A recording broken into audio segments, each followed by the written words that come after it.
On a busy city street, surrounded by cold strangers, a little girl's kindness becomes the spark that changes everything.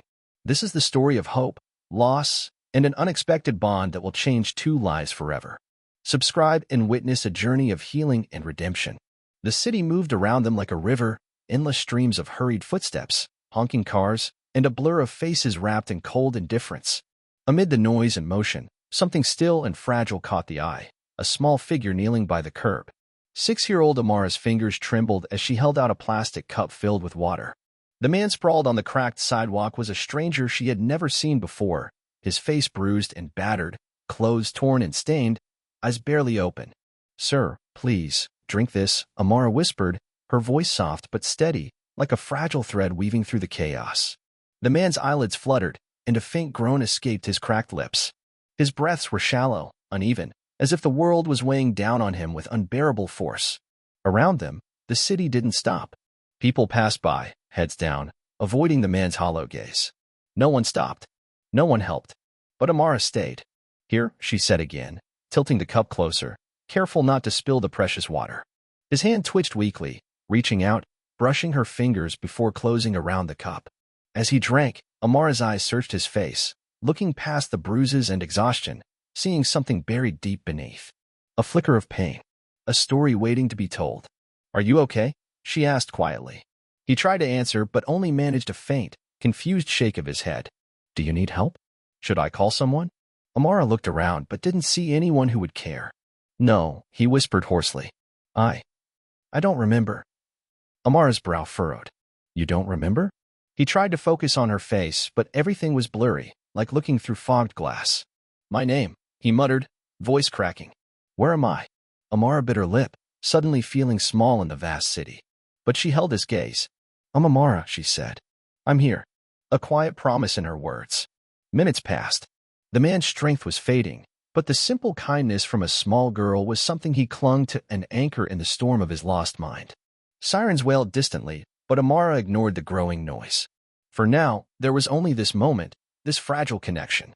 And somewhere in the back of his fogged memory, a name lingered, waiting to return.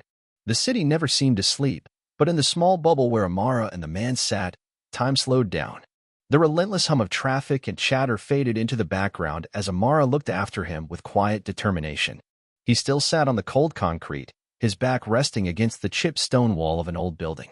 His clothes were shredded, smeared with dirt and dried blood, and his face told stories of pain and struggle. But there was something else in his eyes, a vulnerability, a silent plea for help. "Can you stand?" Amara asked softly, gently reaching out her hand again. He hesitated, then nodded weakly. With her help, he pushed himself up, legs shaky but moving. Amara steadied him, feeling the tremble in his arms. His breaths were shallow, but steady now. "We need to get you somewhere safe," she said, looking around. The street was busy, but no one else seemed to notice them. No one offered help. "Do you know where you live?" she asked. He shook his head, confusion clouding his expression. "No. I don't remember anything. Just pain." Amara frowned. It wasn't the kind of pain from a fall or scrape. It was deeper, like a storm inside his mind. "Maybe we can find someone who can help," she suggested. "Do you have family?" He tried to speak, but only silence came. His gaze wandered, lost. Amara thought for a moment. She didn't have much herself, living with her mother in a small apartment not far from here. But she had to do something. "Come with me," she said firmly. "My mom knows how to help people." The man looked at her, uncertainty flickering. But there was something about Amara's presence, a quiet strength that made him nod. They started walking slowly down the street. Amara kept her hand on his arm, steadying him with every step. People passed by, some glancing curiously, others deliberately ignoring them. The city was indifferent, yet for these two strangers, a fragile thread was forming. As they moved, small pieces of the man's past tried to surface, flashes of places, faces, moments that slipped away as quickly as they appeared. At a crosswalk, a woman hurried past, casting a suspicious look at the man's disheveled state. "Shouldn't someone call the police?" she whispered to her companion. Amara heard, but didn't look back. She gripped the man's arm tighter. "No," she said quietly. "Not yet. We'll find a better way."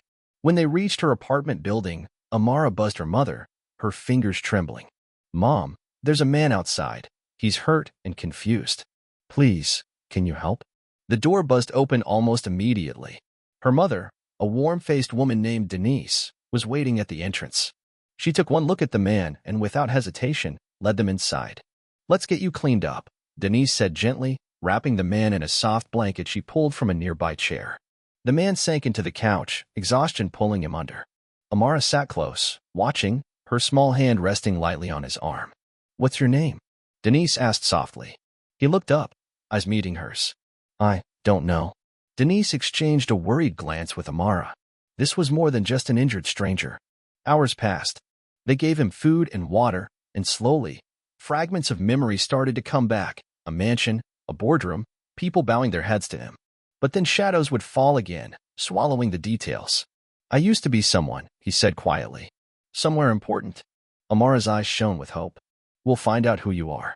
For the first time since he collapsed on that sidewalk, the man felt something warm, a feeling he hadn't known in a long time. Trust.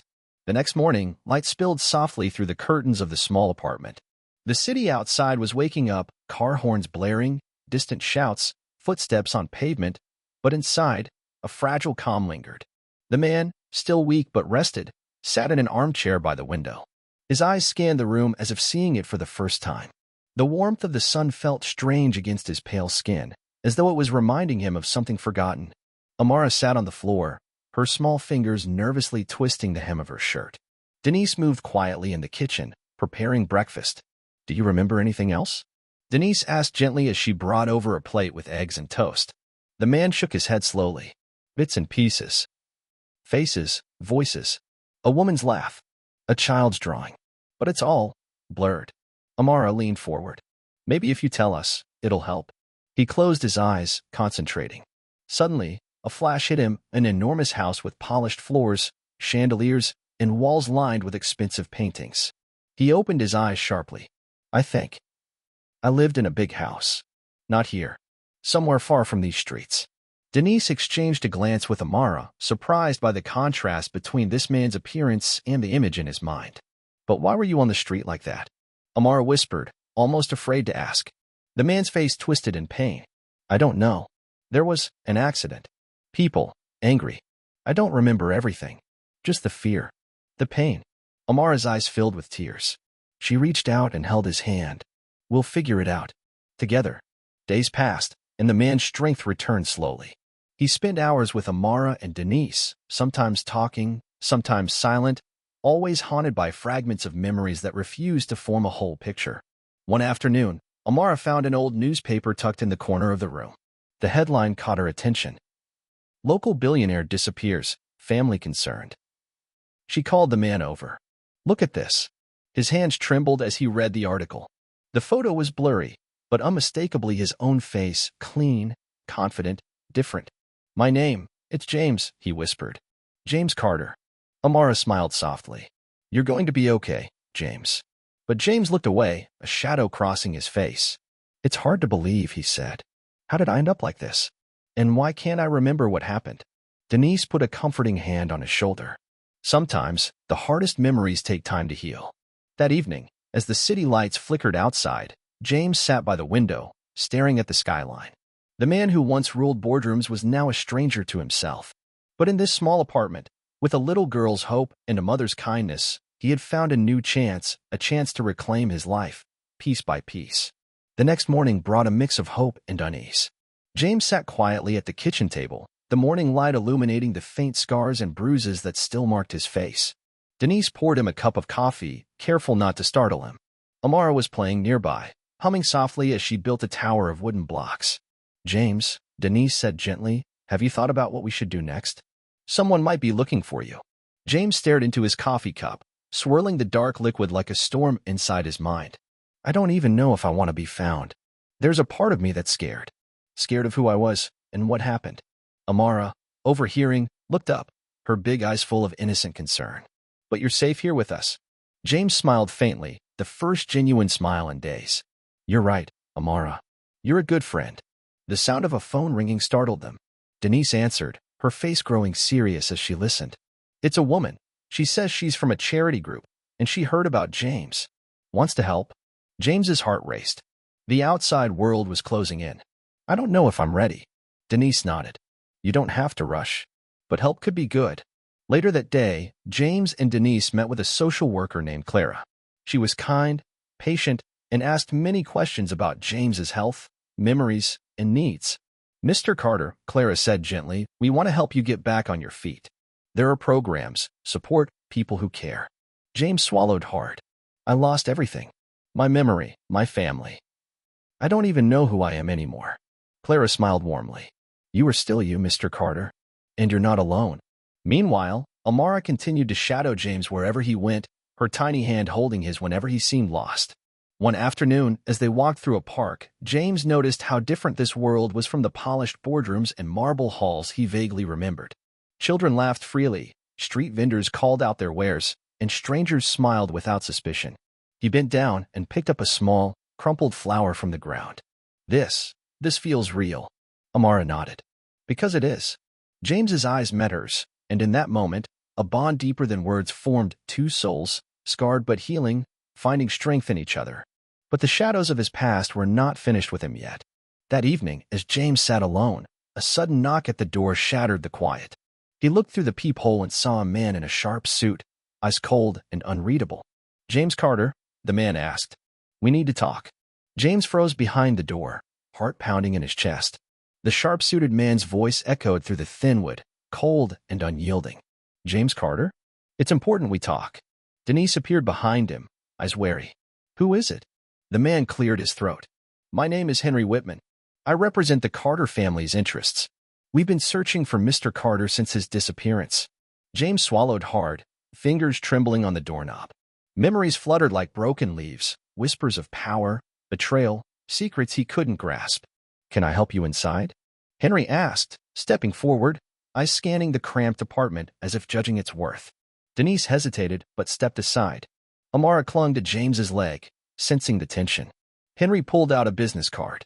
"I'm here to discuss your return to the family estate and to address what happened." James's mouth went dry. "I don't remember anything." "That's expected. The accident," Henry said smoothly, "was traumatic. But the family needs you back. You're the heir." Amara looked up at James, confused. "Heir?" James's mind raced. A flash of the mansion, expensive clothes, people bowing. But also fear, anger, threats. "Why am I here, in this state?" James asked quietly. Henry's eyes hardened. "That's a complicated story. Some enemies want to keep you out of the picture. But we can protect you." Denise crossed her arms. "James needs time. He's recovering." Henry gave a curt nod. "Understood. But time is a luxury.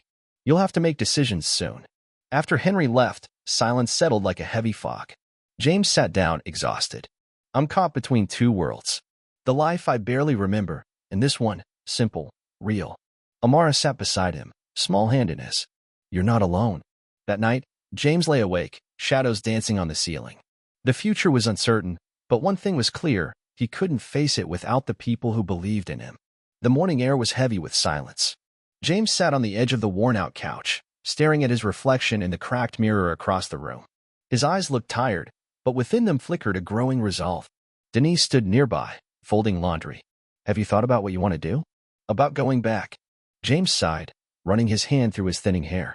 "I don't know if I'm ready to face that world again, the politics, the fake smiles, the greed." Amara climbed onto his lap, her small arms wrapping around his neck. "You're brave." He smiled softly, feeling a warmth he hadn't known in weeks. Later, Henry called again. His voice was firm. "Mr. Carter, the family insists you come back this week. There's a meeting scheduled with the board. Your presence is essential." James clenched his fists. "I'll need time." "You don't have time," Henry replied sharply. "Enemies are making moves. The longer you wait, the more they win." The pressure mounted, and James found himself trapped between fear and obligation. One afternoon, Denise brought home news from the neighborhood, people talking about a mysterious stranger lurking near their building. Someone connected to James's past. That night, James couldn't sleep. Memories of violence, loss, and betrayal flickered through his mind like shadows chasing the light. Amara watched him, sensing his turmoil. "Whatever happens, we're with you." Her words anchored him. The next day, James stepped outside, the city bustling around him. He realized that no matter where he came from, no matter the riches or the power, the kindness of a little girl and a mother's love had given him something more valuable: hope.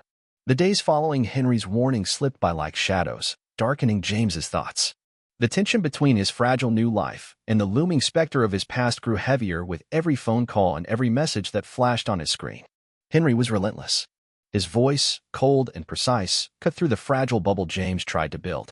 The family estate needs you, James. Your absence is causing instability. People are questioning your capability, your very identity. James would stare at the phone long after the call ended, hands trembling. He barely recognized the man Henry described, the powerful businessman, heir to a vast fortune. In his mind was only the confused and battered figure trying to piece together memories that refused to come. Denise noticed the change immediately. "James, you're holding yourself too tight," she said one evening as they shared a sparse dinner. "You need to breathe, to live in the now, not just in the past you don't remember." James forced a weak smile, but the knot in his chest tightened. He felt caught between two worlds, one filled with cold marble, secrets, and politics, and another warm and messy, filled with the laughter of a small girl and the kindness of a stranger. Amara remained his constant anchor. She had developed a quiet routine of bringing him small treasures, a feather, a smooth stone, a crumpled flower, as if these simple tokens could help unlock the door to his memory or, at least, remind him there was beauty still left in the world. One bright afternoon, walking with Amara through their neighborhood, James's eyes caught sight of a woman across the street. She stood still beneath the shadow of an old oak tree, elegant despite the worn surroundings. Her eyes locked with his for a moment, sharp and sorrowful, and something inside James stirred, a memory or a feeling he couldn't place. Amara tugged at his sleeve. "Who is she?" James shook his head slowly, eyes still fixed on the woman as she disappeared into a nearby building. "I don't know, but I think she knows me." That night, as the city lights blinked through the cracks in the curtains, James lay awake, haunted by the encounter. The past was creeping back, whispering questions and secrets he wasn't ready to face. Trying to push away the rising panic, he reached for his phone and dialed the number Henry had given him, a family contact meant to guide him through the storm. But his fingers froze before pressing the call button. What if it was a trap?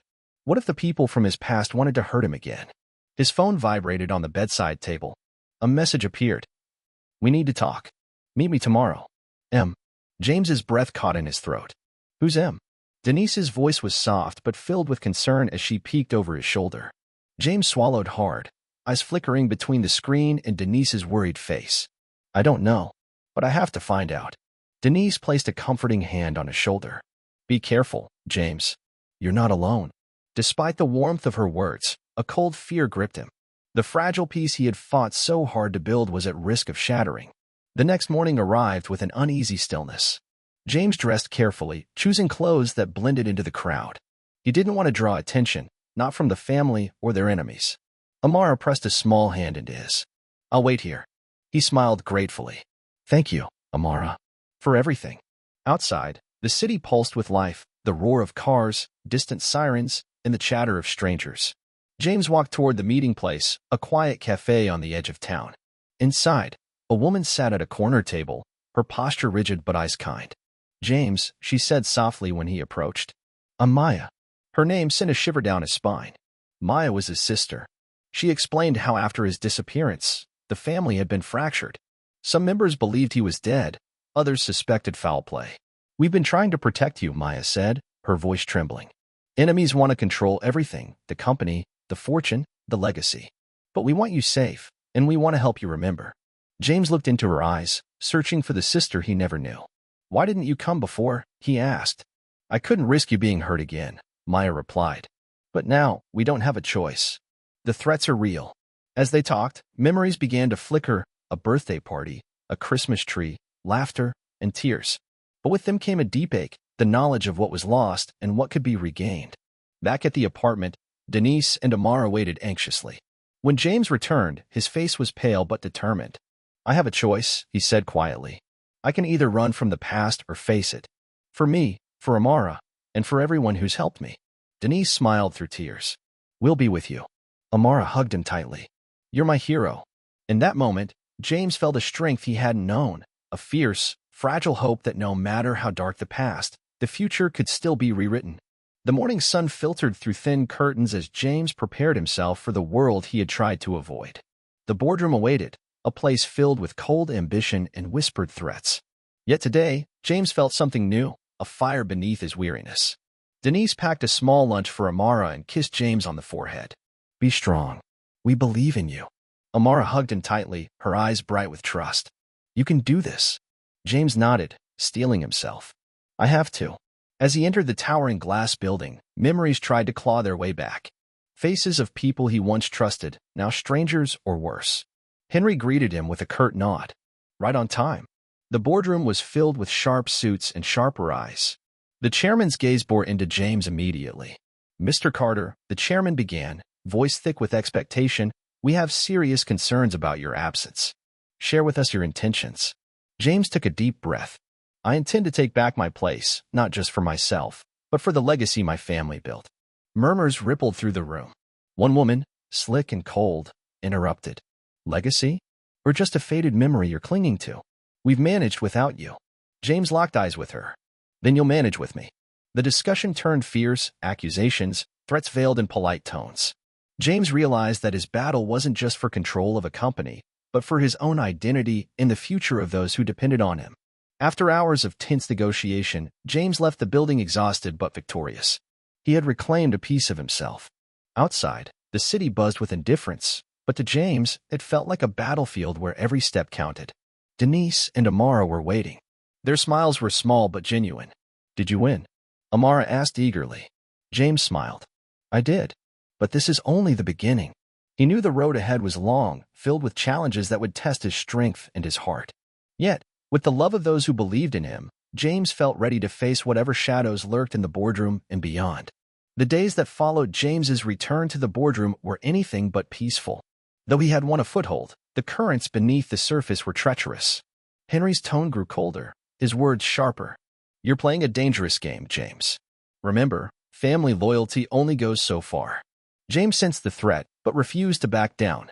Meanwhile, outside the glass towers of corporate power, Denise and Amara faced their own battles. Denise's job was unstable. Every paycheck was a victory, every rent payment a risk. Yet she never complained, focusing all her energy on creating a safe home for Amara. Amara, despite her young age, carried worries far beyond her years. She would often sit by the window, clutching a small stuffed animal, watching the street. One afternoon, James returned home to find Denise crying quietly in the kitchen. The landlord had raised the rent again. James felt the crushing weight of responsibility settle heavier than ever. That night, James sat on the worn couch, Amara curled beside him. We'll get through this, he promised, more to himself than to them. But the shadows of doubt lingered. The family fortune could protect them, but only if James could hold on. His mind drifted to Maya's warning, enemies were closing in, unseen but dangerous. He was fighting not just for power, but for the future of a little girl who had given him hope when he had none. The first light of dawn spilled over the city skyline, casting long shadows across cracked sidewalks and towering glass buildings alike. James stood at the window of the modest apartment that had become his sanctuary, watching the world stir awake. The journey had been long and grueling, filled with battles, both seen and unseen. But today felt different. Today felt like a beginning. Denise entered the room quietly, her steps hesitant but determined. In her hands, she held an envelope, worn and creased. Her eyes met James's, steady despite the exhaustion etched on her face. They sent the eviction notice, she said softly, placing the paper on the kitchen table. The weight of the words hung between them, heavier than the thin walls around them. James's fingers brushed the envelope, and for a moment, memories threatened to pull him under, images of despair and loss, of streets that had swallowed him whole. But then his gaze caught something unexpected, a check, tucked inside the notice, and signed but unmistakably generous. He looked back up at Denise. They don't know who they're dealing with. Denise gave a small, hopeful smile. Maybe this time, things will be different. With renewed purpose, James dove into action. Days blurred into nights as he met with lawyers, made phone calls that echoed through high-rise offices, and negotiated with creditors. The city's elite, once distant and indifferent, now felt the presence of a man reborn, one who carried not only his own future but the hopes of his family and community. Amara watched her father's transformation with wide eyes, her youthful hope mixing with the harsh lessons she had learned too soon. One afternoon, she tugged his sleeve as they walked home from school. "Daddy, will everything be okay now?" she asked, her voice barely above a whisper. James knelt beside her, cupping her face gently. "I promise, Amara. We're going to build something better together." At a small community center surrounded by brick walls covered in vibrant murals, James stood before a crowd of neighbors, friends, and strangers alike. The room buzzed with anticipation, the air thick with stories of struggle and resilience. "I once was lost," James began, his voice steady and clear, "but thanks to a little girl's kindness and my family's strength, I found my way back. Today, I stand here not just as a man reclaiming his place, but as someone who believes in the power of community. Together, we will rise." Applause filled the room, some tears glistening in the eyes of those who knew what it meant to fight and survive. That evening, James took Amara's hand as they walked through streets illuminated by flickering lampposts and the soft glow of storefronts closing for the night. "You kept your promise," Amara said simply, her voice full of wonder. James smiled, warmth radiating from deep within. "We're only getting started." The city, once a maze of pain and isolation, now felt like a canvas waiting for new colors, painted by hope, courage, and the unbreakable bond of family. As stars began to dot the sky, James knew the road ahead would not be easy. But with Denise's unwavering support, Amara's innocence, and a community ready to stand beside them, a new dawn had truly begun.